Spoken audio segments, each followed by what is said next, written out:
Hey, folks. Good afternoon, good evening, good morning. This is always a fun thing about being on the internet. There's lots and lots of people around in the world you're perhaps watching. So, welcome, folks. Welcome to another Esoterica live stream. I try to do these once every few weeks just to connect with you guys and chat and see how things are going. Again, I always like the idea of being able to at least at some level interact with the folks who like who like Esoterica, the channel at least.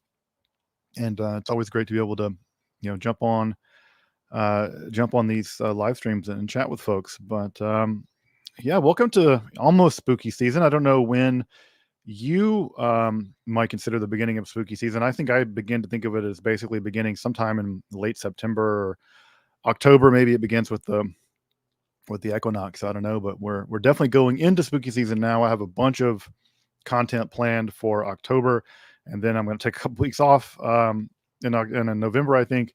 But yeah, we've had a really great couple of episodes that I've really enjoyed making, and I'll talk about those in just a minute. But we're still also really sort of knee deep in the Agrippa seminar, which I just released the most recent episode of just recently.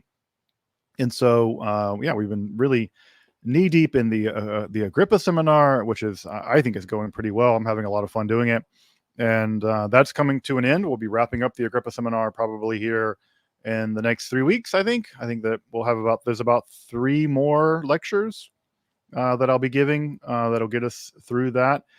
And so it's been a lot of fun. It's been really great getting into Agrippa. And one of the things that's going to come out of this Agrippa seminar is that Dan Atrell and I, the Modern Hermeticist, the folks may know him from his YouTube channel, which if you're not subscribed, you definitely got to go check out the Modern Hermeticist, Dr. Dan Atrell. Dan and I have been behind the scenes preparing. Dan's been doing a lot of translation work, and I've been doing some of the annotating and introductory work. But we're about to release a book that's going to contain some of Agrippa's hitherto untranslated documents, especially his Hermetic documents, which is to say the Pavia lecture that he gave on the Pymander and the threefold way of knowing God, which I don't think either of those have ever been translated into English. And we're also going to be releasing the complete end of the 3 books of occult philosophy, which is interesting because in the recent versions that have been released, the Purdue version and Mark Summers Young version, and also the critical edition of that's a very important critical edition. None of those versions actually contain the original ending of the 3 books of occult philosophy, which is not just sort of where book 3 ends, but there are 3 different letters, and then Agrippa appends several sections of the De Incertitudine to the end of the 3 books. And so we're going to be releasing a full modern translation and annotation. Those sections have also never been translated into contemporary English. So we're really going to be dropping some real new, some novel Agrippa knowledge here just in the next couple of weeks. In fact, Dan and I this morning were working on editing the introduction and getting it ready, but we're really, really close to releasing it. And I'll say a lot more about that because I have some bigger plans for sort of Esoterica publications, if you will. I have some more plans around that. So at any rate, be looking for that coming out sometime in October. If you really want to get access to some new Esoterica, some new Agrippa, we'll be publishing that. Dan and I will be publishing that here, hopefully in the next 2 or 3 weeks. And what else? What else have we been working on the channel? I feel like we've covered a lot of really great content recently. We got, we did the episode on primordial evil in Kabbalah. This is a topic that, for whatever reason, seems to endlessly fascinate people. See, people's really weirdly interested in the Klipot. I don't know exactly what it is about the Klipot that interests people so much, but at any rate, it's a thing of perennial interest to people.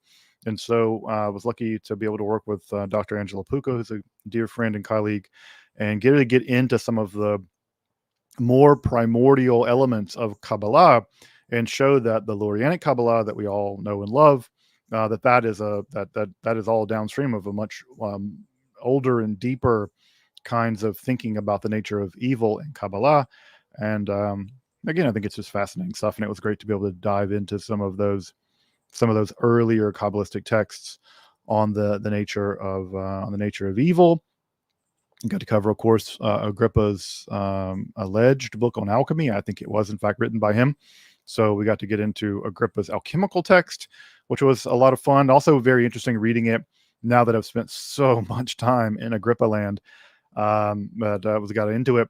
And yes, we are going to be doing one more episode on Agrippa next month in October.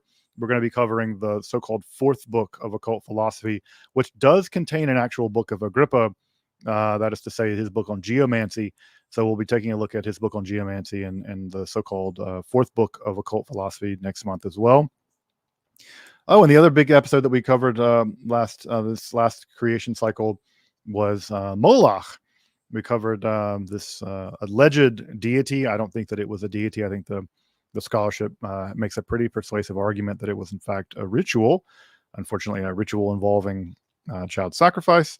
But we were able to unpack this business about the Moloch ritual, which is again not an especially cheery topic, but I think a very interesting one, and it was really fantastic to get into that. So yeah, we've done a lot of really cool content creation this cycle through. I've been really happy about the content that I've been able to get out and get to you guys. Looking forward to the content creation through October. We're going to really get into some. What are we going to do in October? We're going to do Martin Del Rio's investigations into magic. Now, folks may know that the investigations into magic basically was the heir to Malleus Maleficarum. That after Malleus Maleficarum went on the index in 1600, basically the witch hunting manual that took over after that was Martin Del Rio's investigations into magic. And I will say that Del Rio's investigations into magic is a far more sophisticated text than the hideous Malleus Maleficarum, but it's also not really well known. Many people don't really have even heard of Martin Del Rio's investigations into magic. And so we'll be covering it. We'll cover the fourth book of occult philosophy. Next week we're going to be covering the philosophical foundations of the Gothic, the idea of what is Gothic. And so we'll be covering the philosophical foundations for the Gothic in texts like the Castle Otranto and the concept of the concept and development of the sublime versus the beautiful. So we'll be looking at the philosophical foundations of what does it mean to say something is Gothic. So looking forward to that. It's gonna be a fun episode to write because I don't get to write. It's gonna be much more philosophically inclined, which is great. I'm gonna do one on spiritualism. I've been meaning to do one on spiritualism for quite some time, but I want to do one particularly on the weird intersection of spiritualism and politics. That we forget that the spirituals, aside from just talking to dead people, they were also the kinds of things that those dead people said was interesting, and it was interesting for many ways, including the weird impact that spiritualism had on politics. So we'll take a look at specifically in the women's movement. So we'll take a look at spiritualism as it impacted the politics of the 19th century and early 20th century. And then something else. I don't know what we'll do the last week of Halloween, but I'll figure it out. So at any rate, lots of great content to come, at least in my opinion. And they're going to keep on keeping on. And then I'll take a little break, I think, in November. But but I think we're producing a lot of cool content. And again, also we're in the process of probably getting some incantation bowls made. I can grab one and show you guys a prototype, actually. Let me do that real fast.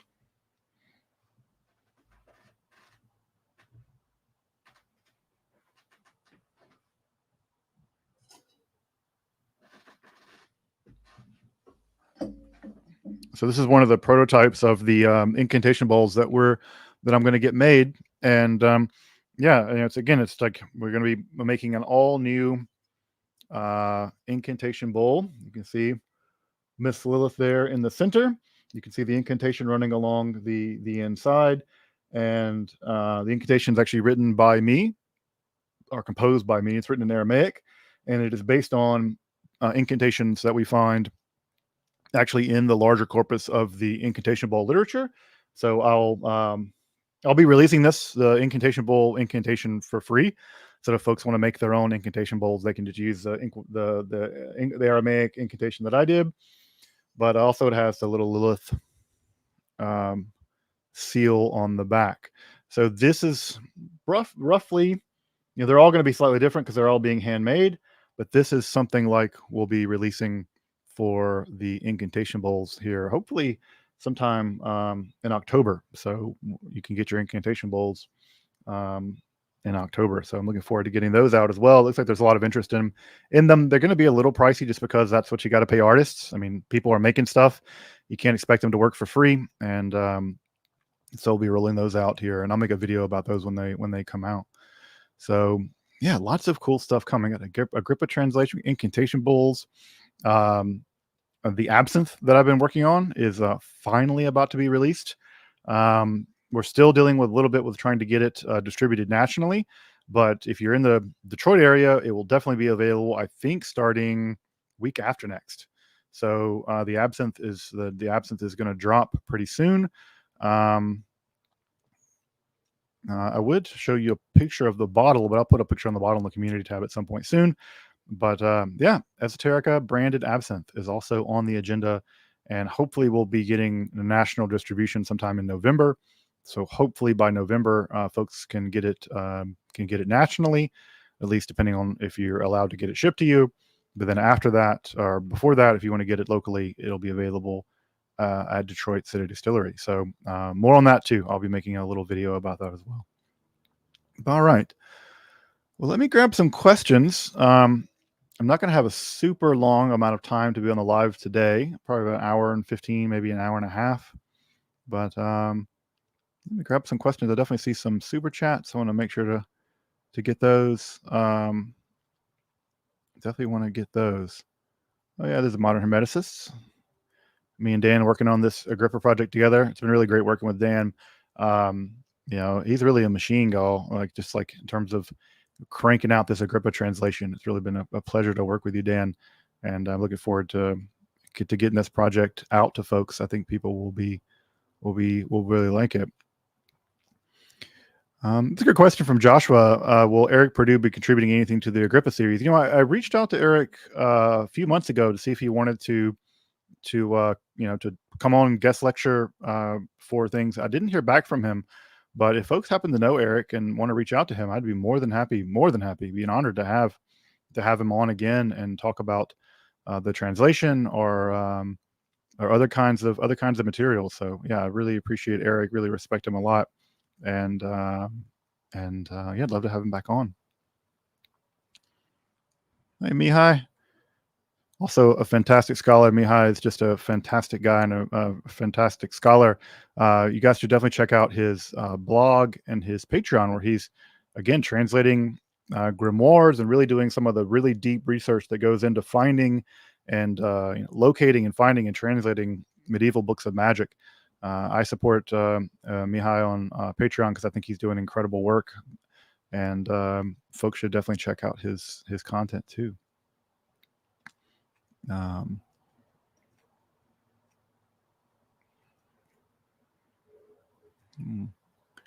bad spot and worried about being laid off from my job this afternoon. Oh man, I'm sorry to hear that. Well, I really appreciate your thanks, but if you're afraid of being laid off, you definitely don't. I'm definitely happy to give your $30 back. I'm really appreciative of the super chat, and but I'm really sorry to hear about the possibility of you being laid off. Yeah, the job market is kind of all over the place, and I'm really sorry to hear that. But yeah, thank you so much for appreciating me. And of course, if you need your $30 back, if you do get laid off, feel free. Please let me know, because I don't want anyone to have to give money to this channel that needs it.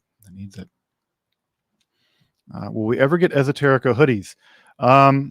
If folks want to have a hoodie, I'm happy to put hoodies on the Teespring thing.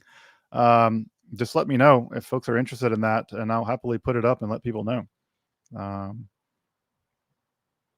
right, let me scroll down and Yeah. So, question about Isaiah 45:7. What does the word evil mean in Hebrew? The word there is just ra, resh ayin, and it just means bad. I mean, you can translate it all kinds of ways. Some people sometimes um, say that it should be translated as calamity because it's being contrasted with shalom, and shalom means peace, and the opposite of peace is calamity, and therefore the best translation there is I make peace and calamity. But the word the word in Hebrew is just raw. It just means bad, but it can mean evil. Um, and so it's just a word for evil. It's a word for bad. The word for it can mean all kinds of things. But in general, the word there, yotzer or v'choshech, yotzer shalom v'ra. It just I form shalom. I make peace, and I make ra, which is evil. So that's just literally what it means.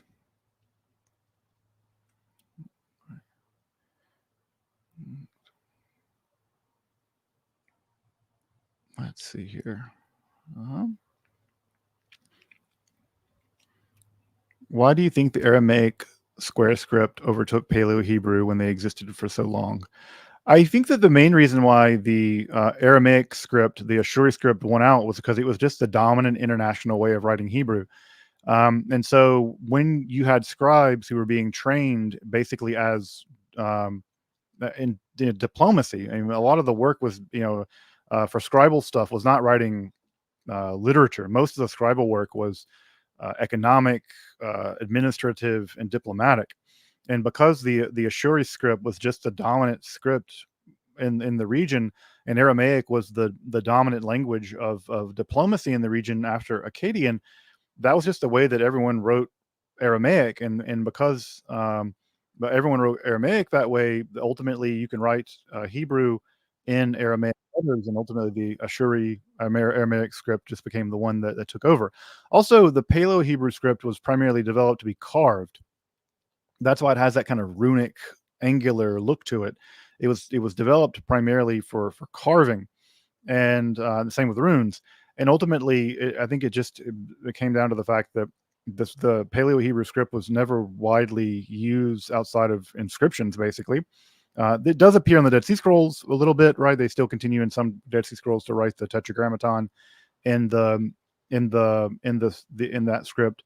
But I think once it got outside of the business of incising it, it made much more sense to continue to use the Ashuri script. Um, but yeah, I like the way Paleo Hebrew looks too. I kind of think it has like a runic kind of metal look to it, especially in the Hezekiah inscription. I particularly like those very long, dramatic descenders on the mims and the nuns, and the lameds really stretching up in the way that they do with a little tiny little wiggle at the end. So I like the I like the Paleo Hebrew script for its sort of runic kind of metal character.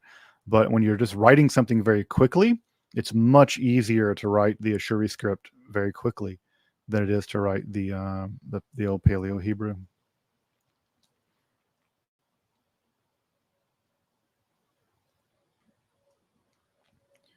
To plan on doing an episode on Saint Francis. Yeah, no, I would do an episode on Francis himself.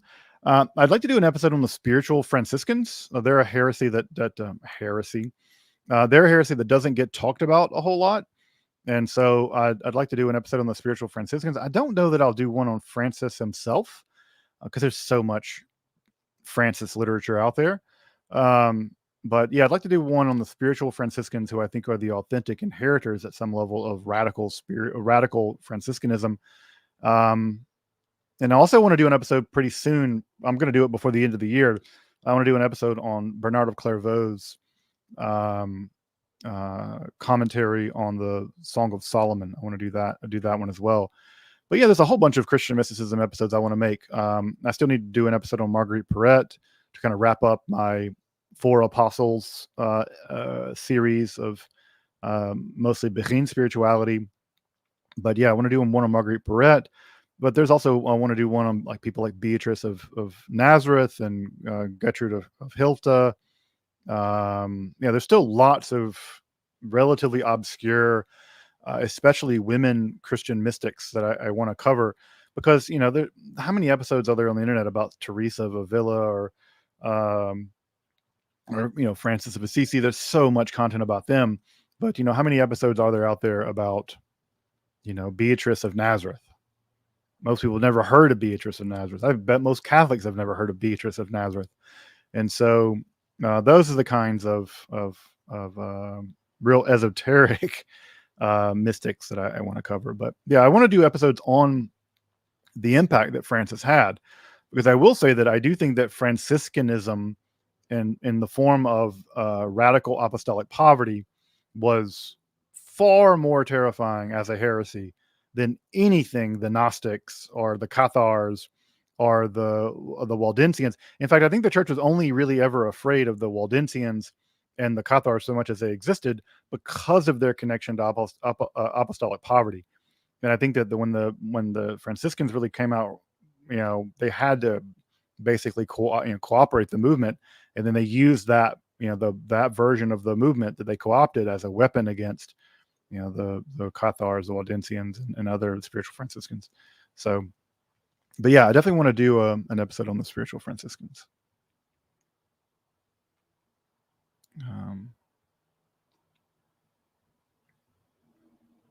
Let's do some questions for the Agrippa class. I'm going to come back to those in just a minute, because I do have a couple things to say about those.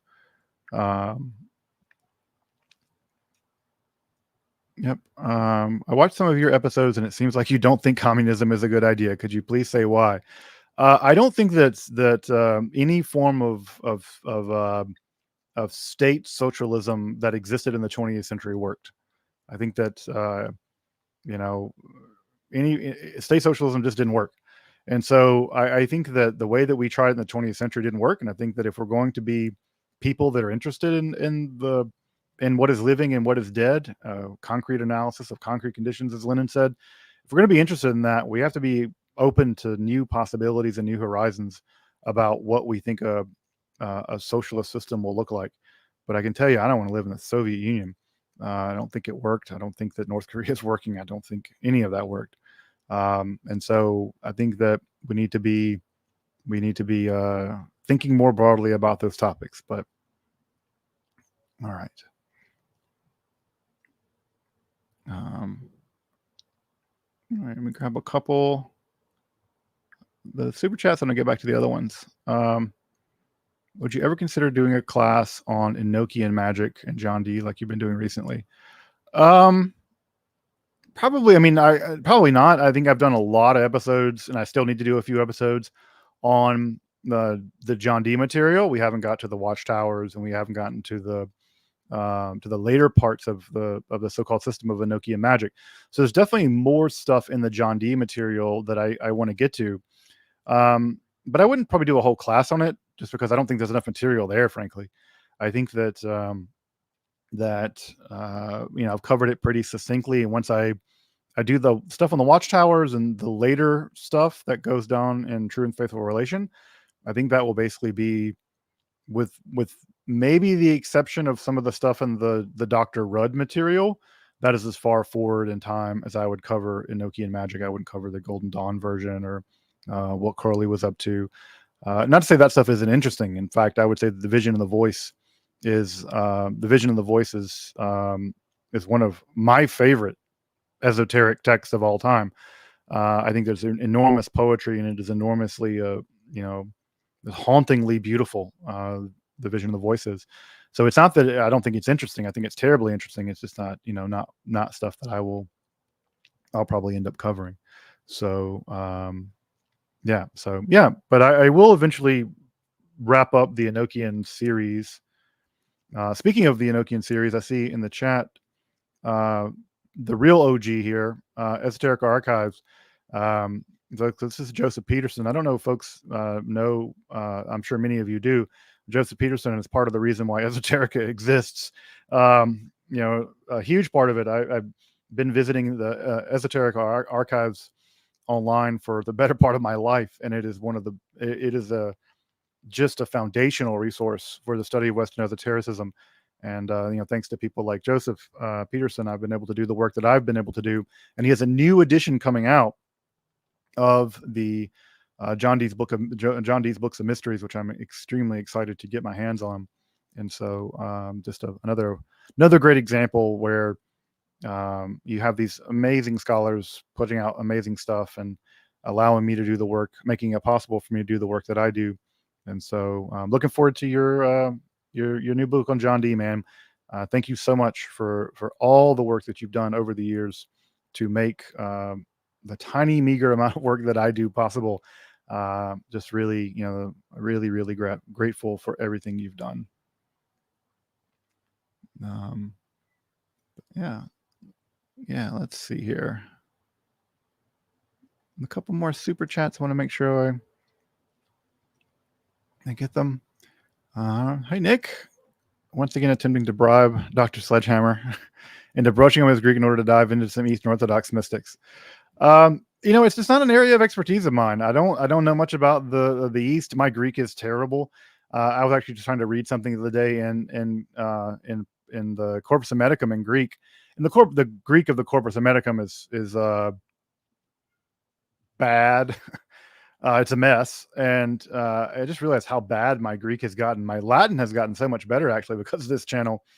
But it's just not a thing that I have a lot of expertise in. So look, guys, if you should always be the me that you want out of me. Like if you want to have someone really dive into Eastern Orthodoxy, which is again a fantastically interesting branch of Christianity. I have deep curiosity about, but I just don't have the time to. It's the kind of thing that I don't feel comfortable enough making content about because I don't have the expertise, and I feel like if I tried to rapidly get that expertise, I feel like the content would not be good. I have to feel like I have some command of that material, and frankly, it would take me years, I think, to get command of that material in the same way that I feel like I have some command of the Western Latin stuff. But maybe one day, guys. Hopefully, I'll live a long life and be doing esoterica for a while, and eventually, I will come around. I will come around and do it. But like I said, it's not because I find what content I make is not because one, I believe in it, because often I don't, or two, even what I'm necessarily interested in. Trust me, I have lost all interest in medieval grimoires. I'm just like, I'm done with medieval grimoires. They're just like, grimoires, as much as that is a decent category of analysis, but like, they are not intellectually interesting to me. It's not. But they are part of the mandate of what I have to, what I had to cover. And insofar as I got to cover them, I'm going to cover them, and I'm going to cover them with all the depth and rigor that I can. And hopefully I'll be doing this for quite some time, and I'll eventually be able to get over to the Orthodox folks. And again, like I said, it's not because they're not interesting. It's just because I don't have any expertise. And I think that if I don't have expertise, then you should admit that, and you should be very careful about wading into waters because the channel is big enough now, and I have a sense of responsibility, I think, enough. You can always have more senses of responsibility, but I think you just have to be very careful representing people. And if you don't have expertise, I think that it's better to hold off. All right. And that's the folks. I see some folks in the questions. I'll get to those in a minute, but I see Vera. Hi, Vera. Sorry I missed you, but yes, I saw your name on the list. That's super exciting. So exciting.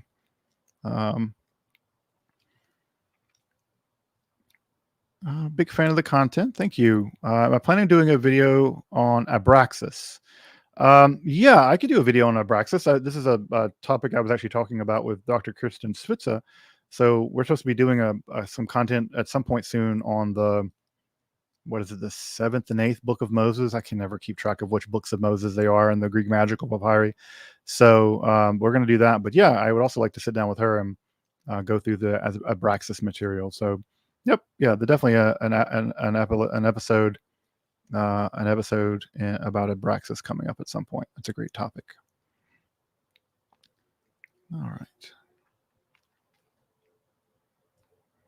What are some advantages of disadvantages are there to studying in Europe and the Netherlands? Starting to apply to a PhD in comparative philosophy and strongly considering um, Dutch. So I can say this. I don't know. I can't say much about the whole system. I will say that the disadvantage is expensive for Americans to study in universities in Europe because we have to pay the out-of-country fees and stuff like that. The advantages of it's just nice to be in Europe. That's one of the advantages. It's also if you're doing research, you're able to get access to universities that if you're especially doing archival stuff. It's nice to be able to get access to that stuff relatively easily. You're just often a train ride away from a very important library, like the Bibliothèque Nationale, the Bibliothèque Arsenal. It's a big topic. I had to fly by the seat of my pants to give you direct advice. I can only speak from my experience and say that when I studied in the Netherlands, it was really, really wonderful. I had a far better time intellectually and socially in every respect studying in the Netherlands than I did getting my PhD here in the States. I found graduate school in the United States to be um, isolating and toxic in a lot of ways. I did not have a good experience doing my PhD here. Coco von Stuckrad offered me a PhD position at the University of Groningen right as I was leaving to go to do my PhD here in the States. And it was a PhD in religious studies, which I didn't want to do. I wanted to do the PhD in philosophy. But there's always moments you can look back on your life and decide, was that a good idea or was that not a good idea? And the truth of the matter is I should have gone to Groningen and done the PhD there. I think that was a mistake to have come back to the States to do the PhD here. So is that an answer? That if I could do it all over again, I'd have done it differently? I don't know. But I think that's right. I think that's the answer I would give. Raimundo, thank you. Every topic you discuss is way beyond me, but I have to watch anyway. Many of the topics I discuss are also way beyond me, but I have to make them anyway. So, thank you for supporting me and supporting the channel. And yeah, they won't be beyond you for long. A lot of this stuff sounds like it's a lot more complicated than it is, but once you get in behind the under the hood of it, it's not so often so complicated. Then sometimes it is just crazily complicated, like Proclus. Proclus is crazy complicated. A couple more. Could you do a video exploring the historical religious evolution from the Egyptian Book of Coming Forth by Day to the Zohar? I mean, there's no real connection between the Book of Coming Forth by Day and the Zohar. So the people that wrote the Zohar and developed the Kabbalah didn't know anything about the Book of Coming Forth by Day. So I don't think there's any sort of religious evolution there to really be talked about. I don't think that the people that developed Kabbalah knew the first thing about Egyptian religiosity. So yeah, it's not really, not really that much to talk about. But I do appreciate the support.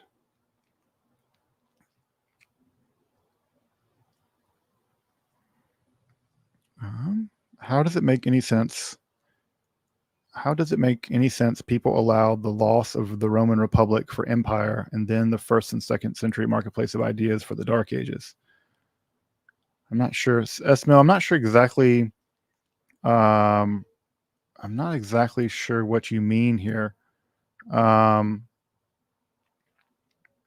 People allowed the loss of the Roman Republic. I don't know that people allowed it. It's Caesar just to put it to an end. And frankly, Caesar may have been actually progressive. I tend to agree with is it Michael Peretti who has the idea that before the idea that Caesar was actually a progressive force. But yeah, I'm not quite sure what exactly you this question means. Maybe you can restate it in the chat, and I will try to get to it. I'll try to get to it.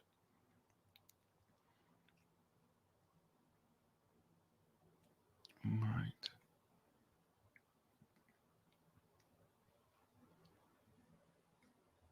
All right, let's see here. There's a couple more super chats, and I'll come back to the other ones. Thank you for the super sticker. I really appreciate that. That's very kind of you.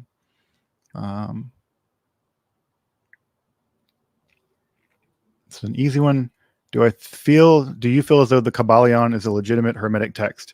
It is not a historically legitimate Hermetic text, which is to say it has nothing to do with the ancient and medieval inheritance of the religiosity associated with of Hermeticism or the Corpus Hermeticum and that literature. So in that sense, it is not legitimate if you think legitimacy is about continuity or connection to historical Hermetic spirituality and philosophy. But if you think that legitimate is about whether or not you find it impactful or enlightening or spiritually good, well, that's a whole different question. That's a different kind of legitimacy, and so it depends on what you mean by legitimate. So it is not Hermetic in the sense of having anything to do with historical Hermeticism, but it's actually mostly what is called New Thought, which is the idea that you can affect the world through mental causation, because the world basically is just a mental construction. The Corpus Hermeticum does not believe that, and so there's a great deal about the Kabbalion that doesn't make any sense with the Corpus Hermeticum. In fact, Dana Trail has a great video about this. If you want to go check it out on his channel on the Modern Hermeticist, he has a long form sort of deep dive into what does it mean to call the Kabbalion Hermetic. So I would go watch his video.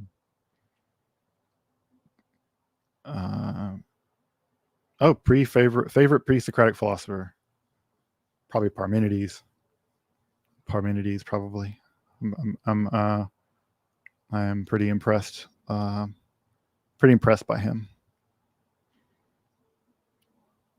This is a great question. What's your favorite brand of Arak? Arak Brun. I love Arak Brun. I think it has the most floral grape base of all of the Araks that I know of. It's the most floral. And my heart and soul goes out to the people of Lebanon. May God protect them.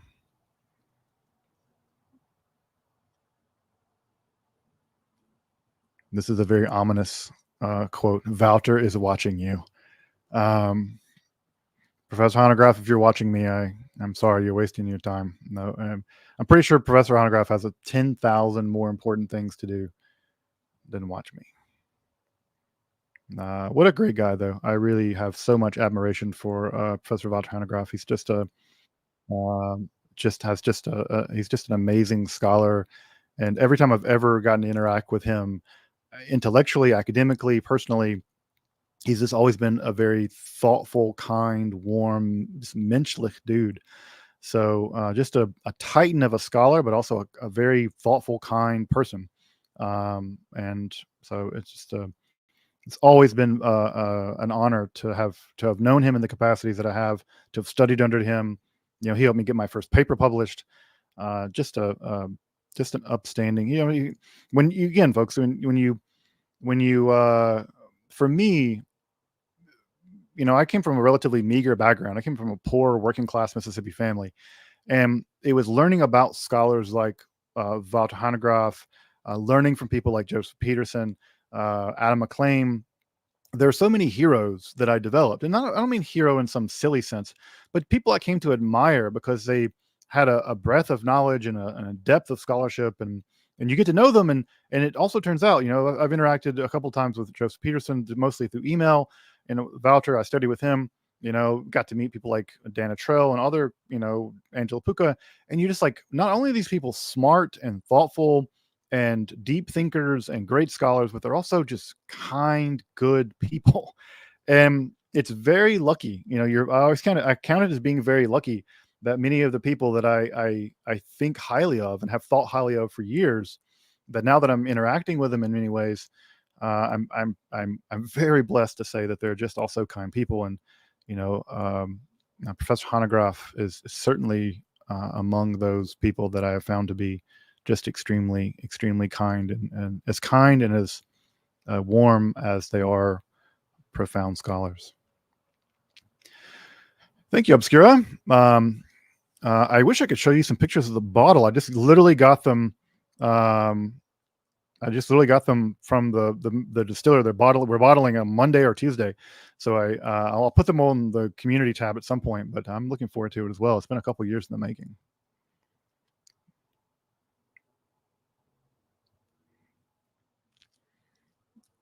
Would you consider Hebrew and/or Aramaic necessary precursors to learning Akkadian? A lot of Akkadian linguists start their career in those languages. I can't imagine you having become I mean, not that I'm an Akkadiologist, or not that I'm a, you know, it just seems difficult that you would have gotten into ancient Near East studies and not have studied Hebrew. And so much of the grammatical way that we talk about other Semitic languages, and Akkadian is a Northeast Semitic language, so it is a bit different than Hebrew, obviously. But so much of the way that we frame thinking about those languages is through the lens of Hebrew, that I can't imagine that you would have somehow like not done Hebrew first. So yeah, I'm not saying obviously you can learn whatever language you want to learn, but it seems to me that it would be weird if you learned Akkadian without having some knowledge of Hebrew. But I don't know. You do you. There's a lot of great books on teaching yourself Akkadian, and all things told, it's not a terribly difficult. It's not a difficult language. All things told. Would you consider making an episode on the religion and occult practices of the ancient Minoans? This is a great question, and it's a great question because we don't know much about the religion of the Minoans. We have some of their writing that's been deciphered, and the linear script. Most of that's administrative, and we get a little bit of a glimpse into their religious world. But we have the famous examples of the frescoes of them jumping over the bulls and stuff, and we don't really know anything. We don't know much about the religion of the Minoans. So, an interesting question, and we don't even know exactly who the Minoans were in terms of, what ethnic background. They're writing a proto version of Greek, but to what degree they're Indo-Europeans and stuff is like an interesting question. So they're writing mainland language, but maybe they themselves, maybe what things linear B that we can't read, or linear A, whatever one we can't read, and who knows, it could be related to Hurrian or something. So they could be a different people altogether. So, but yeah, maybe an interesting topic, but I think it's mostly what we don't know. What we don't know. All right, couple questions. Great. So, and feel free, folks. I'm going to be here for until about 2:30, probably 2:15, 2:30. So feel free if you have any more questions and stuff you want to throw them out with the super thanks or super stickers. Those are all go to supporting the channel. Yeah, but I want to get to some other questions now if I can. Do I have any other content about Lilith on my Patreon? No. In fact, I make it really clear that Patreon is just really about supporting Esoterica. You do get some extra stuff, but you don't get extra content, because I really believe that all content should be available for everybody. There should be no content that's just for one group. And so I don't have anything extra on Lilith. I don't know that I'll do another episode on Lilith, honestly. I've done the two that I want to do. There is another one that there is another one that would come about, which is say how Lilith jumped out of the world of Jewish mythology into the broader world of non-Jewish mythology in the 19th century.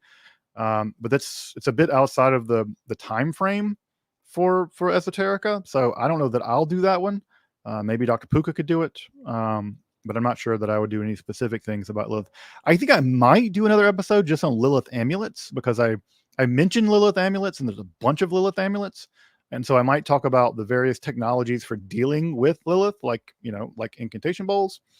So I might come back and do that, but I don't think I'm going to do another 19th and 20th century development of Lilith stuff.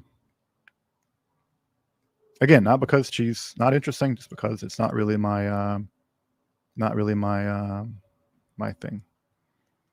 Of course, definitely the question I get on every live stream: do I practice magic think we all know the answer. Most of us know the answer is no. I do not. Do not. What do you think about the book, The Secret Teachings of All Ages by Manly P. Hall? I don't think anything about it because I've never read it. You may be shocked to learn that I read very sparingly when it comes to 20th century esotericism and occultism. So I've never read anything by Manly P. Hall. I've heard it's a work of great genius. I've heard that from people that I have good belief, I've good opinions of, but I've never read it. Never read it.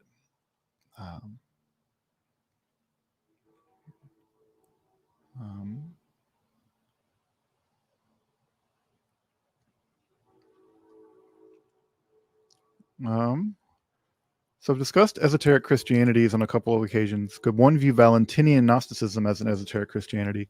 I don't think so. I think it became associated with esotericism because of the way that so-called Gnosticism was treated by Hazaeriologists. But I think it was just one Christianity among many Christianities.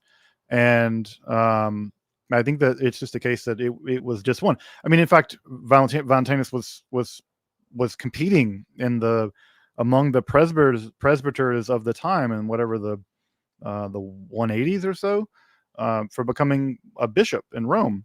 And so it wasn't that esoteric. So no, I don't think that Valentinianism was esoteric. In fact, even the language that we use of talking about it as Valentinianism, it's interesting that we don't refer to Orthodox Christianity as like Irenaeanism, because we still allow kind of because when they called it Valentinianism, what Irenaeus was doing there and what the heresiologists were doing was trying to show that it wasn't Christianity because it was following Valentinus as opposed to following Christ.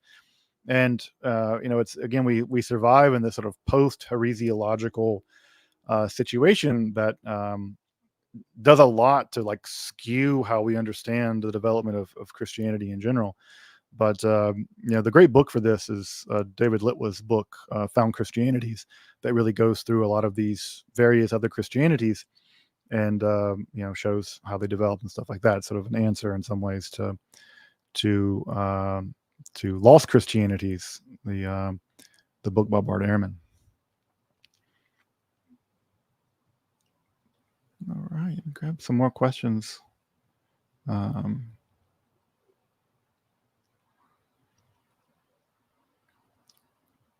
That's a great Macho Man Randy Savage icon. I love the Macho Man Randy Savage. Absolutely my favorite wrestler of all time. The Cream Rises to the Top is one of the great classics of Western spirituality.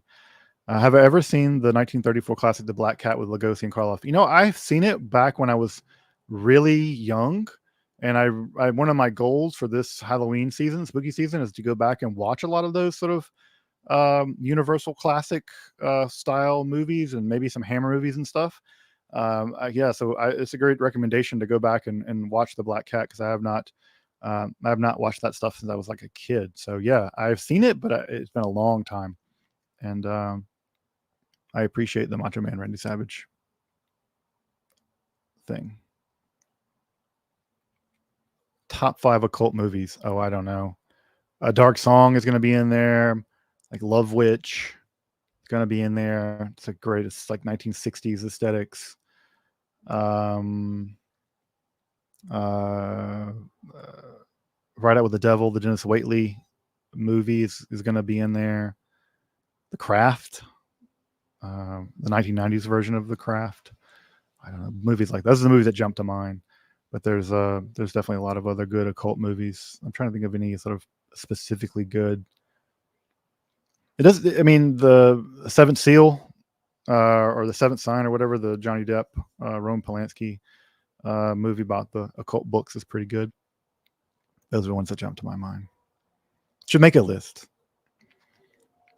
Could I do an episode on Choni the Circle Maker? Yeah, maybe. I'd like to do an episode on, maybe I could team up with Miriam and Zovim and do an episode on Choni and Hanina Mendoza and get a little deeper into those guys, because it was fun to do that in the context of comparing Jesus with these what are called the anshe maaseh, the the doer of deeds, the doers of deeds. So, but yeah, we can probably maybe do one on those guys. But yeah, it'd be funny to do one just on Khoni. He's a bit of a gas. Great character. Let's see. I'm gonna grab a couple here from the top. Wow, there's some great questions in here, guys. Thank you so much. There's a couple about the Agrippa class that I wanted to get to because I want to do that. Will you be going on Joe Rogan's podcast to promote it when it comes out? I mean, I would go on Joe Rogan's podcast. Anybody who's in the content creation world, whether they like Joe Rogan or not, they have to admit that Joe Rogan is like he is the kingmaker, and at some level, you want to be on his class. So, I'd love to be on Rogan's podcast. It'd be hilarious. Also, people like say they don't want to be on Rogan's podcast because he platforms a bunch of kooks and a bunch of demented people and things like this. Well, the truth of the matter is, if he has such a large platform and smart people refuse to go on it, then that guarantees it's going to be packed with nonsense. And so, if he's going to have Graham Hancock and what is that guy, Billy, whatever his name is, the Gaia dude, the Billy Carson, I forget. Agrippa's Diary did a great sort of not takedown, but a critique of this guy. But if Rogan's going to have those kind of cats on there, and if I were like, I'm look down my nose, I'm not going to go on Joe Rogan. He promotes, pseudoscience and all stuff. Well, that just guarantees that the pseudoscience and the pseudo-archaeology and the pseudo-nonsense about magic, crystal Atlantis, Egyptian Trismegistus stuff, it just means that's all that's going to get out there. And so I don't want to, I'd rather be on it and be like representing what is actually representative of the field of esotericism as opposed to, insanity. So yeah, I don't think that boycotting the largest media outlet, basically in some ways in the world, is especially a good idea if what I want to do is broad education on topics in Western esotericism. I'll take the biggest microphone you got, and it turns out the biggest microphone is Joe Rogan, and we don't have we can like that or not like that, but that's an objective truth. And so, yeah, sure, I go on Rogan. Absolutely.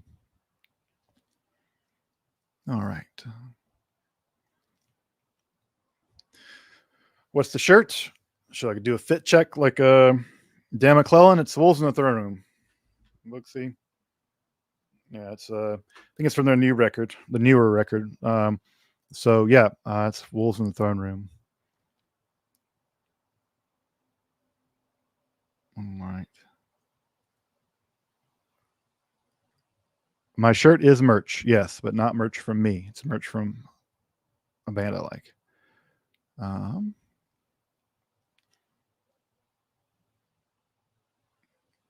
Yeah, I think Johnny, I think I mentioned this. Yes, I'll be doing an episode on the fourth book of occult philosophy in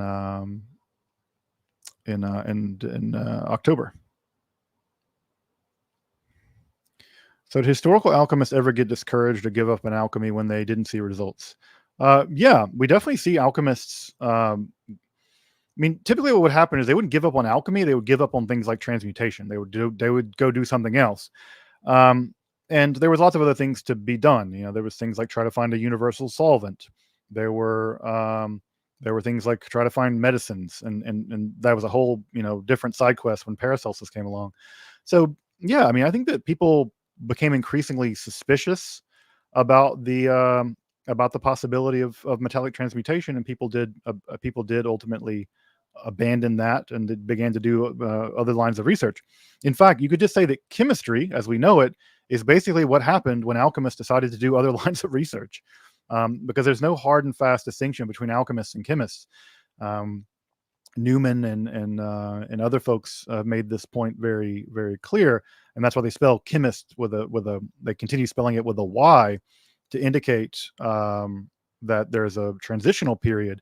And one might even say that chemistry as we know it was basically a side quest of alchemy that ultimately showed that alchemy itself wasn't alchemy in so far as you're talking about chemical transmutation of metals was simply not possible.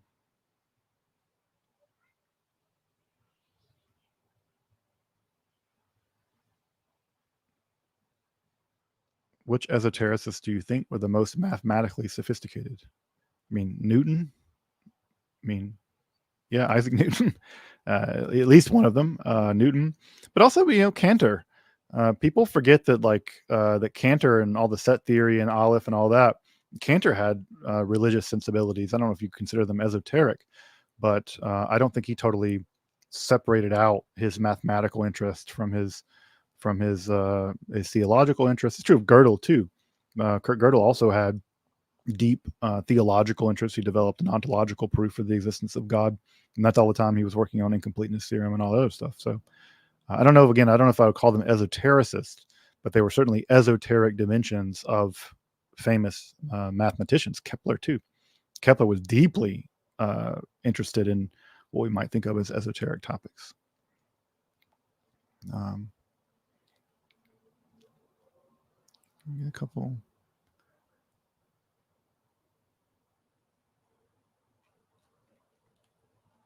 What are your thoughts on the notion of an accidental talisman?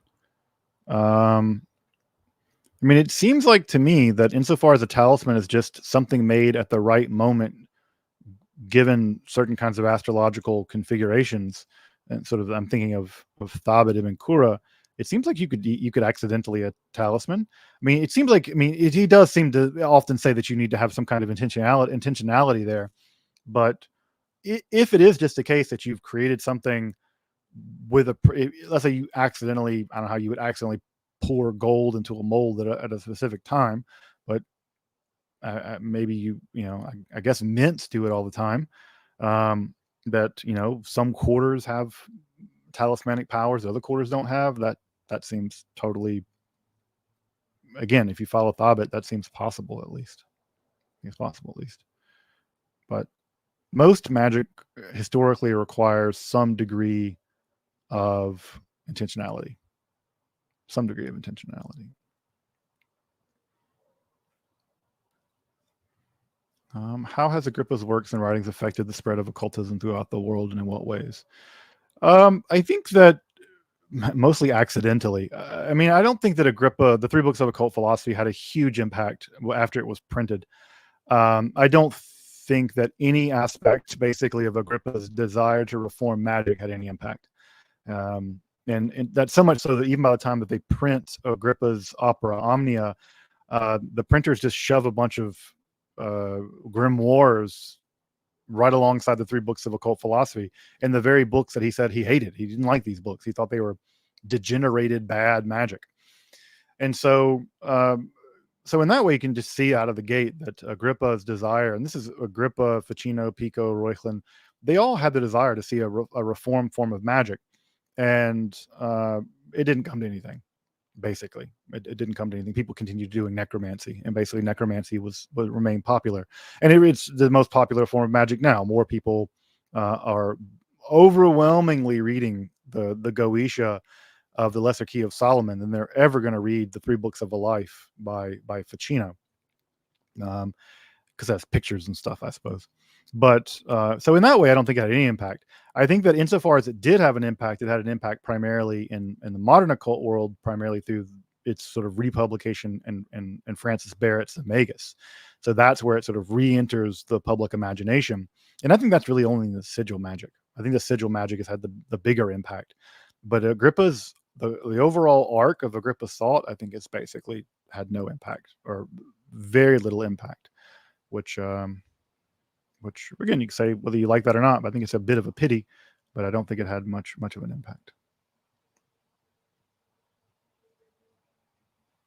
What do you think about Philip K. Dick's ideas on Gnosticism? I don't think anything about them. I've never read Philip K. Dick, so I don't know much about his ideas about Gnosticism, but people seem to really like his stuff.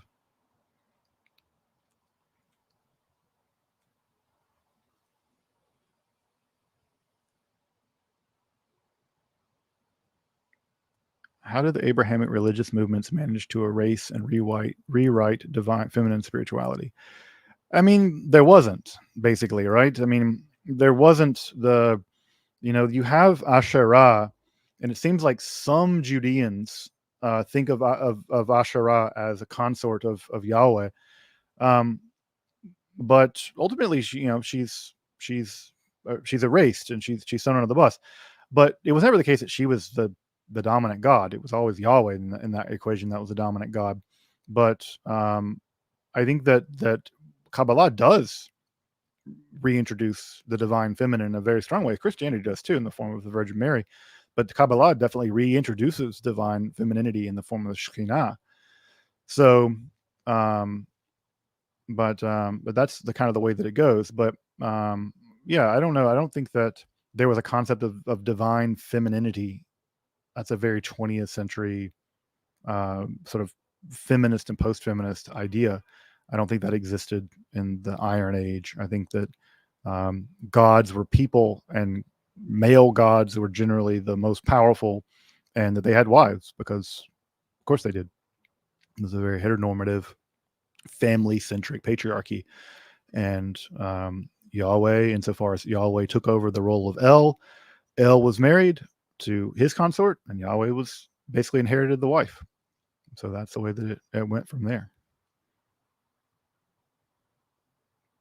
All right. Will ever do a video about known secret societies? Maybe. I mean, I might do one about the Illuminati. That would be about as far forward in time as I would get. I might do one about the Illuminati. Um, maybe the Martinists. That's still getting a little late for me. It'd be cool to do an episode about the so-called Agrippa Circle, Rosicrucians, of course. Yeah, at some point. At some point.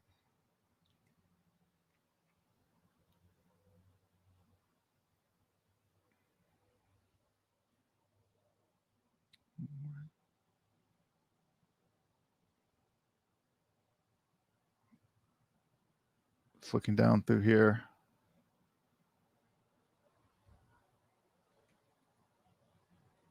Have you ever heard that Hebrew is an offshoot of Irish Gaelic? I've heard things like that, but that's silly. Yeah, it's just, I mean, Gaelic is clearly an Indo-European language, and it's not. Yeah, Hebrew is not. So, I mean, Celtic languages do have interesting similarities in some ways to Semitic languages, but they're not connected. I don't know why everybody wants everything to be related to Hebrew. It's such a bizarre, like the idea of British Israelism. What a silly, strange idea. Who did terrible damage, by the way, to the Hill of Tara. Like they just went up there and dug trenches trying to find. They ruined their own cultural ideas looking for stupid stuff like that. And yeah, British Israelism is it's just such a strange. Like, why would you care if you're connected to a bunch of Judean Highlanders? It is such a bizarre, um, such a bizarre desire on the part of people.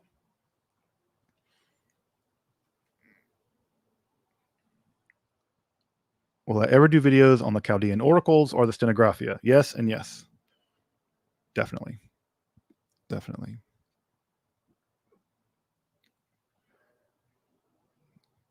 All right. I think there's some new super chats at the bottom. Make sure to grab those. I don't want to leave anyone hanging. It's my boy Philip. How you doing, Philip? Devil Rides Out. Yeah, that is a good one. Philip and the gang.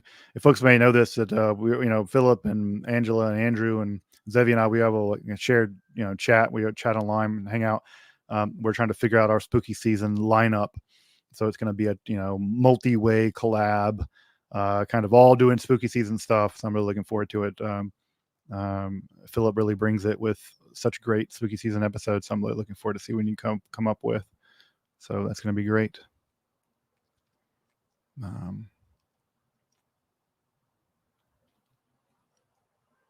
Do you and Seekers of Unity, Zebi? Oh yeah, we talk all the time. We were just chatting the other day, and like I said, on a WhatsApp group. So oh yeah, we still talk.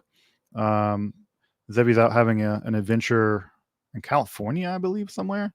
So yeah, he is he's hanging out. Hopefully he'll get back to doing some content creation. I absolutely I miss his content. So Zevi, if you're listening, man, looking forward to you getting some content.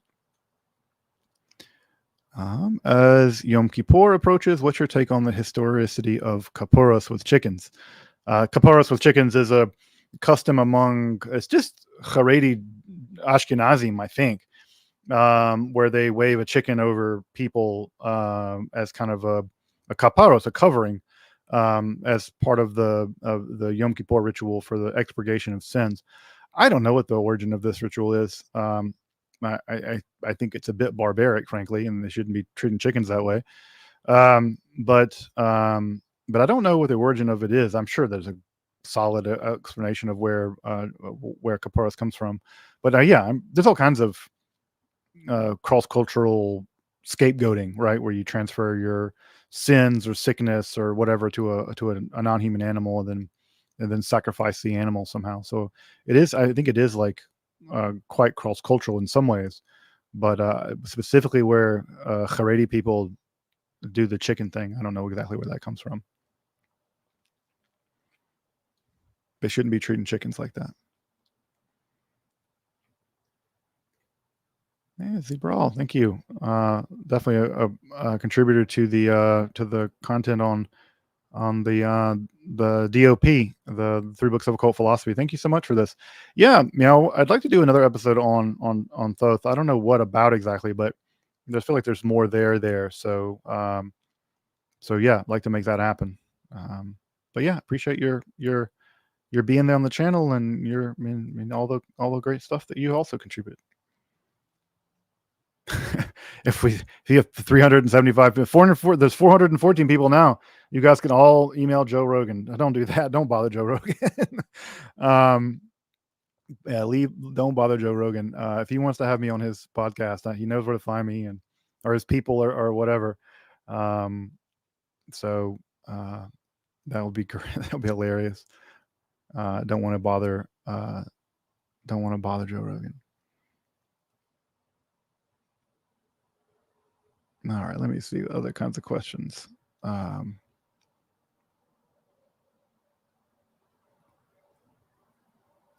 do you still observe? This is a great word, Judaistically. That's a good word. The goob. Judaistically, despite what you know about the origins of Yahweh. Because I'm like a post-theist. It doesn't really bother me, and I don't really care about God in the sense of whether God exists or not. Judaism exists, and I like Judaism. I like my community. I like my rituals. I like my culture. I like reading. I just got a copy of I won this at auction. This is a copy of Asis Romanim, the juice of the pomegranates. This is a summary of the Kabbalah of the Ramak, and so I just love this stuff. And so I love this kind of material. And who cares whether a Iron Age deity is real or not? That is a very little consequence to me when I get like cool stuff like this. It's like, this is from 1601, folks. This book is from 1601. This is a summary of the Ramak's Pardes Rumim. This is Asis Rumim, which is like a summary, and you get some cool illustrations of the Sphirot in the Aleph diagram. So, but yeah, this is the joy of being post-theist, that you can take your mythology very seriously, precisely because you cannot take it literally.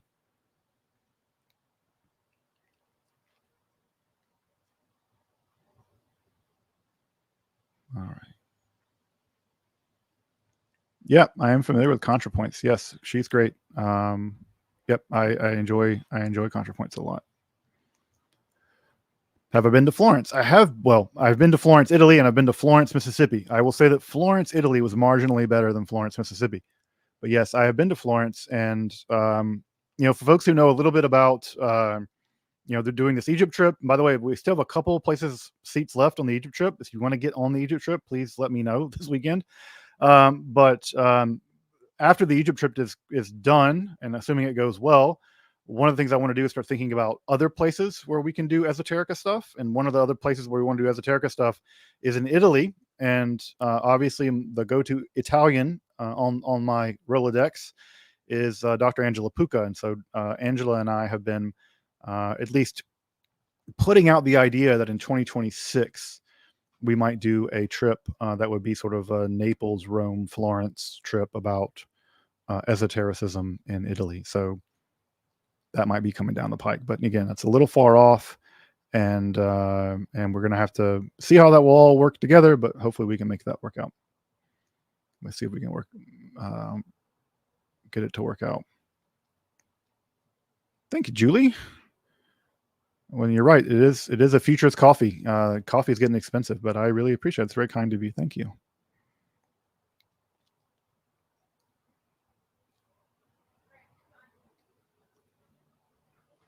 Thank you for the super sticker. I appreciate that. I appreciate that.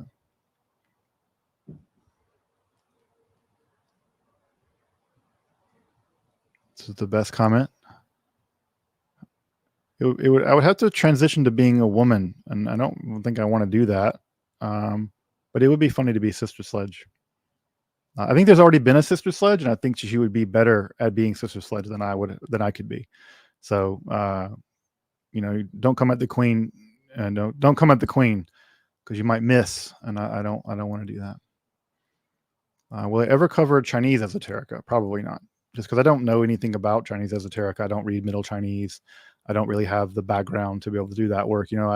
In general, I don't like. I mean, I don't like doing work where I have zero cultural reference and zero ability to read languages. And so, could I do an episode on Chinese alchemy? I know a little bit about Chinese alchemy, but I feel pretty uncomfortable if I were to look at a Chinese alchemical text and I have literally no ability to read anything of it. I don't know. I don't feel like that's terribly irresponsible. So I don't know that I will cover Chinese Esoterica. Again, not because it's not interesting. It's fabulously interesting, just because I don't have the intellectual chops and the education to do that.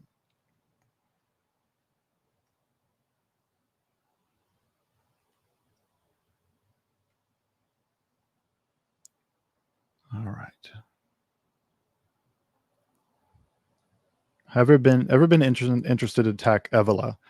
Not really. I mean, it's 20th century for one, and so I don't really work in 20th century stuff. Also, I just don't. I mean, Evola in general, and this is not because he's a fascist or whatever. Who cares if he's a fascist? I mean, it's like, if I got in the business of judging scholars by their politics, I would never cover. Would you cover Aristotle? Aristotle's horrifying view of human nature. He thinks some people are natural slaves. So even Evola's politics aside, whether he's a fascist or not, he's just bad at esotericism. He's just not right. He makes a lot of like fumbling historical mistakes.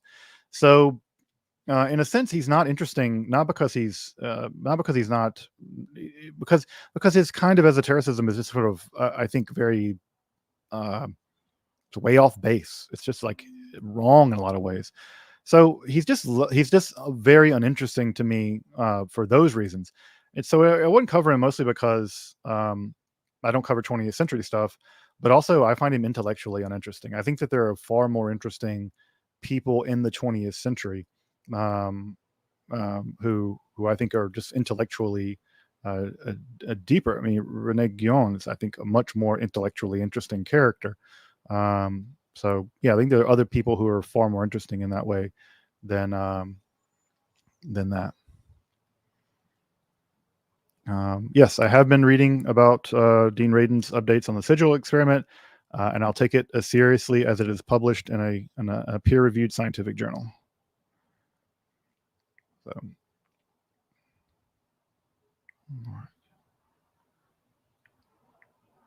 what do you know about the Trojans? That they were probably Hittites.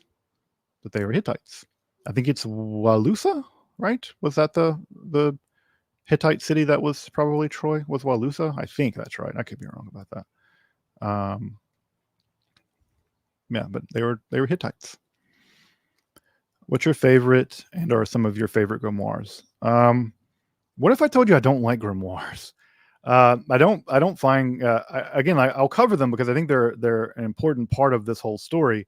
But I'm not a big fan of grimoires. I find them to be incredibly tedious, honestly. That sometimes they're entertaining, like at the end of the Abramelin when you can summon monkeys and stuff, and they play you music. I wish I could summon monkeys and have them play music for me.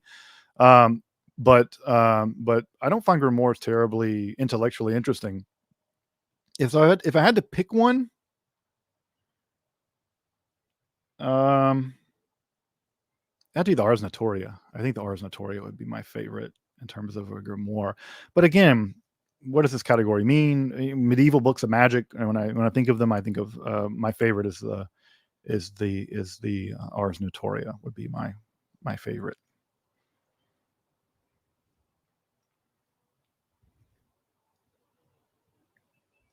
All right. Let's see here.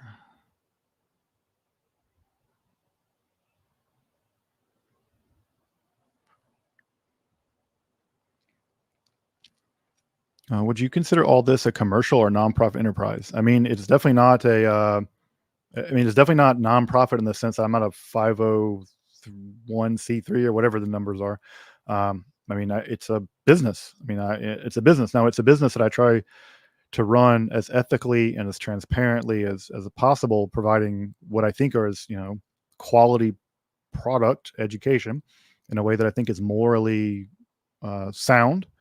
But yeah, I'm not a nonprofit organization. So from a legal point of view, strictly speaking, um, yeah, I'm not a nonprofit. Uh, let's see, folks. That's such an interesting question. What about the Etruscans? I don't know. Um,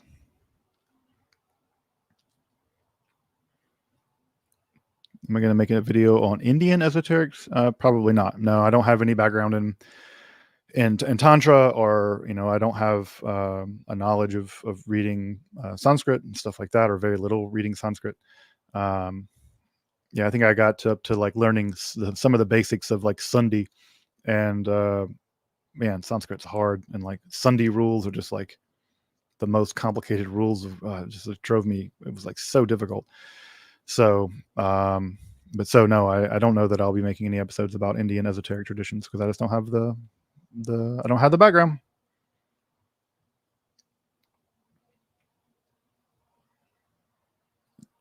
Do you know kill 6 billion demons? I don't know. Is this a band? Kill 6 billion demons? Are you referring to us, the human species? I don't know. I'm not sure what this question means.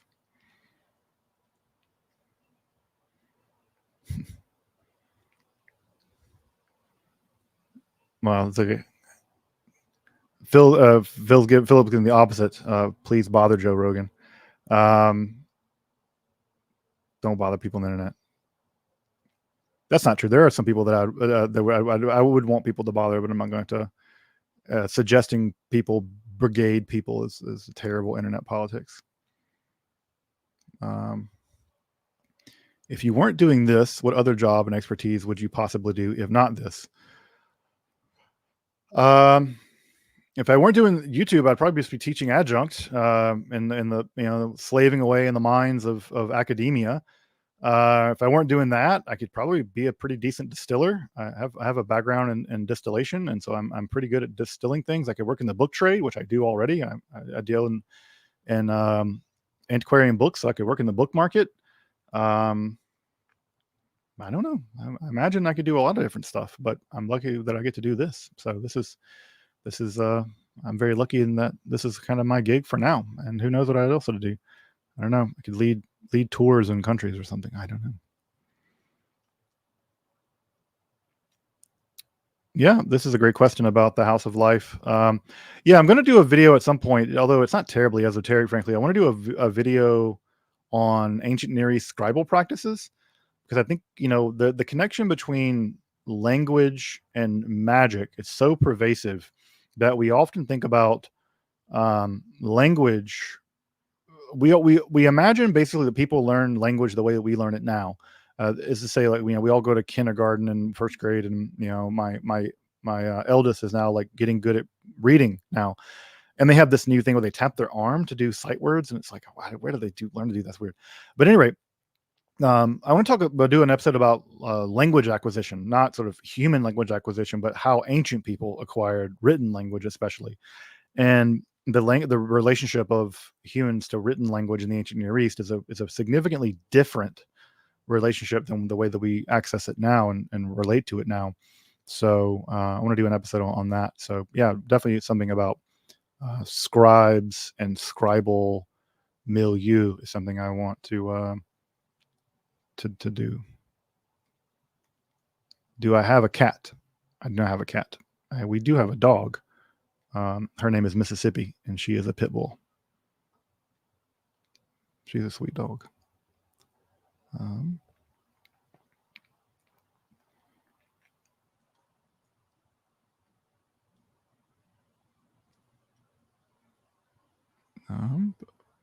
I am Jewish by birth, was raised Christian with Christmas. It wasn't until my grandpa died that I found out about your family's lineage.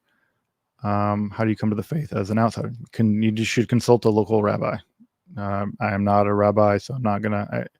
I can't give you any religious advice aside from you should consult a local rabbi. There's probably lots of different rabbis in your area. You should consult with several of them, see which one you have a good rapport with, and then go from there. But you should contact someone in your local community. Dan Trail's asking the big questions. Bigfoot hunting trip, when? It's a good question, Dan. Maybe next year we can go to Skinwalker Ranch and go find out what the truth about Skinwalker Ranch is. Dan and I are going to infiltrate Bohemian Grove. That's Dan and I's plan. We're going to go there. We're going to pretend to be billionaires, and we're going to go in and see what's really going on with the big owl.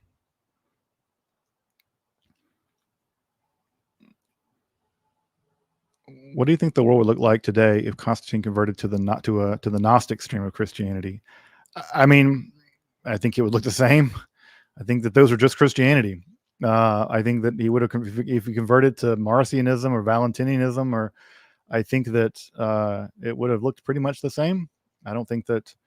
Again, I think that there's some kind of, people have this strange belief that somehow the Gnostic versions of Christianity were somehow spiritually deeper or more spiritual than the Catholic version.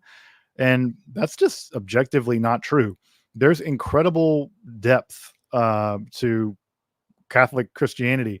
And I don't think that that things would have been much different if Valentinus would have gotten to be bishop that day. I think that we'd end up with a different kind of theology, but would we still end up with a sacramental, hierarchical, ecclesiastical structure? Probably, because that's exactly what someone like Valentinus was involved in. So I don't know that it would be shockingly different. Because the truth of the matter is that most Christians don't know much about their theology and spirituality to begin with. That's true of religious people in general. And so I don't know that at your catechism, you may have learned about the syzygies that gave rise to Sophia, as opposed to the Immaculate Conception of the Virgin Mary. But I think that all things told, it would have basically probably shook out the same. Another good question from Philip: when is Religion Tube going ghost hunting? That's what we should do as our Halloween special. We should all go ghost hunting. I don't know, where would you want to go ghost hunting, Philip? Like the catacombs, or would they? I mean, they're full of dead people, but I don't know that they're especially haunted. I don't know. I think that I don't know. I try to think of like my favorite or most interesting ghost cases. I don't know if folks have followed the Smurl haunting is a pretty spooky one. The Entity case, that case is also pretty terrifying. Maybe one of those. I don't know. I've been on several of these ghost hunts, and I've never been I've never been terribly impressed with the ghosts that they found. I wish I could find a ghost.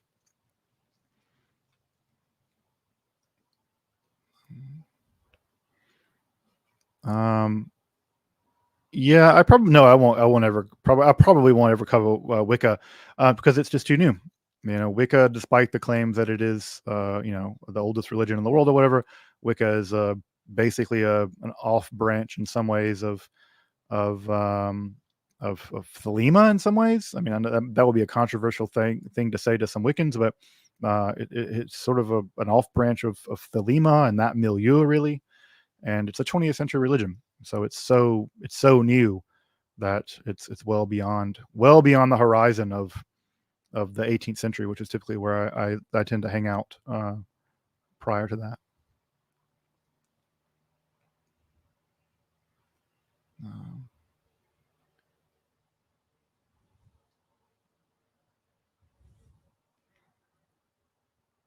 you mentioned in one video that one of the psalms seems to be a cut and paste of an original prayer to Baal. That's true.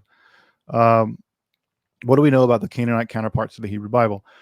We know a good bit. I mean, we have a good bit of literature that survived specifically from the Ugaritic context, and the Ugaritic context has a good bit of mythology relating to El and Baal and the fight with Lotan, Leviathan, and Mot, death. So we do have a good bit of parallels of the kind of texts that would ultimately make their way into the Hebrew Bible being composed by the Israelites. So from the Canaanite context at Ugarit, we have a lot, and so in many ways the texts that found at Ugarit have really revolutionized the way that we think about a lot of these texts and also how we understand the development of Hebrew. So yeah, I would say a good bit. One of the best texts about this is it's called Israelite Epic. Yeah, something like Israelite Epics, which covers does a lot of the heavy lifting, covering the relationship of Ugaritic literature and Hebrew literature. So yeah, I'm gonna go back and start doing some. There's a Baal series I want to do because as sort of the counterpart to the Yahweh series, because in many ways, so much of what Yahweh became is mimicking in some ways Baal, because Baal was terribly popular. And so the only way to understand Yahweh is to understand Baal. And I want to do an episode on Baal as well. Do a series on Baal. All right.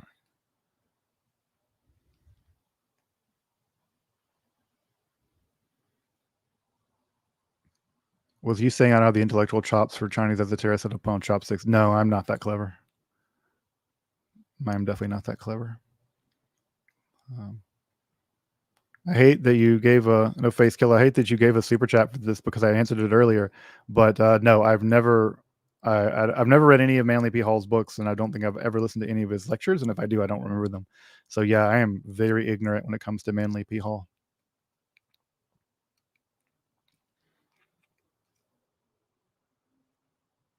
All right, let me have a couple more questions and then we'll wrap for the day. It's really like nice to be able to catch people, to be able to hang out live and see people, see these wonderful people. Hi there, Sarah. Um, let's see if there's a last couple ones.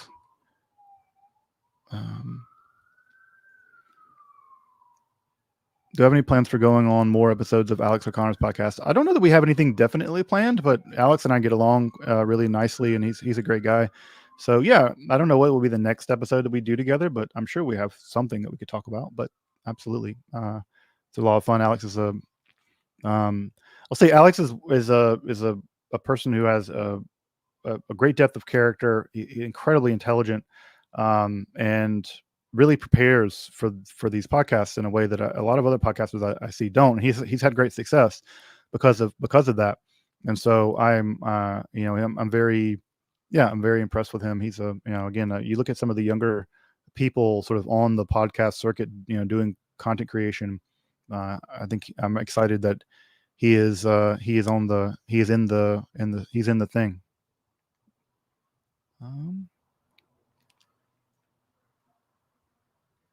do more on language. Yes, I will do more on language. Definitely.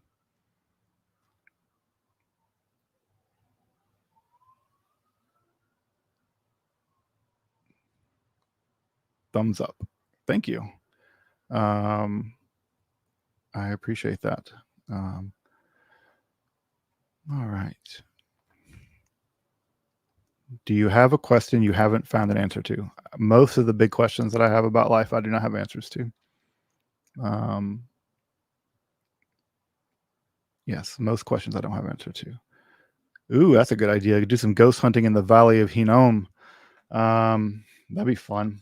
It's funny. I was actually walking around in the Valley of Hinnom once. I wandered down there on accident, and I was walking down there just like, it wasn't thinking. I was just walking around Jerusalem, and got down there, and there's a bunch of old rock cut tombs down there from the period of the Judean monarchy. And I was literally looking over the wall of the rock cut tombs, and I was like, I'm in hell. I accidentally walked into hell. That's a thing you can do only in the Near East. Can you accidentally walk into hell? So I did manage to accidentally walk into the valley of the shadow of death. All right, folks, I'm going to take a look at a couple more here at the bottom. Then I'm going to. Are you a monotheist? I am a no theist. I am a post theist. I don't happen to believe in any. I don't believe in any of the gods, but that doesn't mean that they don't exist. They probably don't believe in me either. They probably don't believe in me either. So it's a very nice thing by Sarah. I'm glad. That's very, very kind of you. And I hope that, again, any kind of time that this channel has a positive impact on anybody from an educational point of view or anything, that's just like every educator just, deeply wants there to be to make a connection via education. If I can do that, man, then I'm like, that's just like the best part of my job. It's the best part of my job. We'll do an episode on Dionysus. Yes.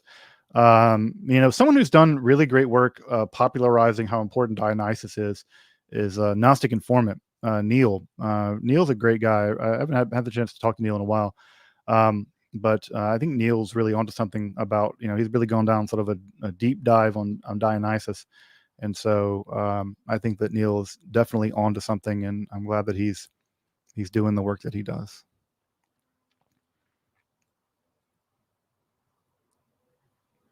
All right. Thank you, Ronan, for the super sticker. All right, folks. I'm gonna get going. I got a little bit of work to do this afternoon before Shabbat, and but let me just say again. Let me just say, as I try to say all the time, folks are asking about the Neil Sindak, Gnostic Informant. Gnostic Informant is the name of his channel. Let him know I sent you. Folks, listen, I just want to express some gratitude here. I think it's always, if you can get into a place of gratitude, you can always come out better. I think coming from a place of gratitude, and I just want to express some gratitude for all of y'all. You guys make this channel possible. You keep the lights on. You keep the digital camera rolling. You come to these Agrippa lectures. You guys make it happen, and I just can't say. I can't say enough to say, thank you for making this channel possible, for making what I do possible. Like Neil, Dan and I are working on Agrippa translation. We're getting some material out there for the first time forever. And the only way we could do that is because we have patrons and people watching the channel, and we're generating scholarship because we're inspired by y'all. We're inspired to do it by y'all. And let me just say that I am deeply thankful and deeply grateful for that possibility, for that opportunity. And I'm deeply grateful to have a community of people where I love learning with you all. I love, learning together, doing stuff like with Agrippa and all this. So it's just incredibly, I'm incredibly lucky that I have friends like Philip and Dan and Zevi and Angela that can, we all hang out and really build a community of education where we can have fun. We can be a little bit irreverent. We can, We can really get into stuff in real technical ways if we need to. We can do all of that. And I'm really proud to be in and among y'all. And that we can do all this and we can make it work together. And then we can really try to forge a new way ahead in terms of providing access to education on these topics. And I'm incredibly grateful for all of you, and I'm incredibly grateful for the connection that I get to share, at least in this digital medium, maybe eventually in a real life way, with all of you. And I really appreciate it, and I'm deeply grateful that I get to do the job I do, and that's all thanks to you guys. So, yeah, we're gonna come back next week, folks. We're gonna be talking about the philosophy of the Gothic. For all my Goths out there, we're gonna talk about the philosophical origins of being Goth, the philosophical truth of things like Joy Division. But and the Cure has a new record coming out. My God, we're living in good times. So at any rate, folks, I'll see you folks next week as we get into spooky season, and looking forward to spending a great fall with you guys. But that said, I'll see y'all later on next week for new episodes, and look out. We got new translations coming. We got absinthe coming. We got incantation bowls coming. A lot of going on here at Esoterica. But that said, folks, you guys have a great evening. Have a great weekend. And I'll talk to you guys soon.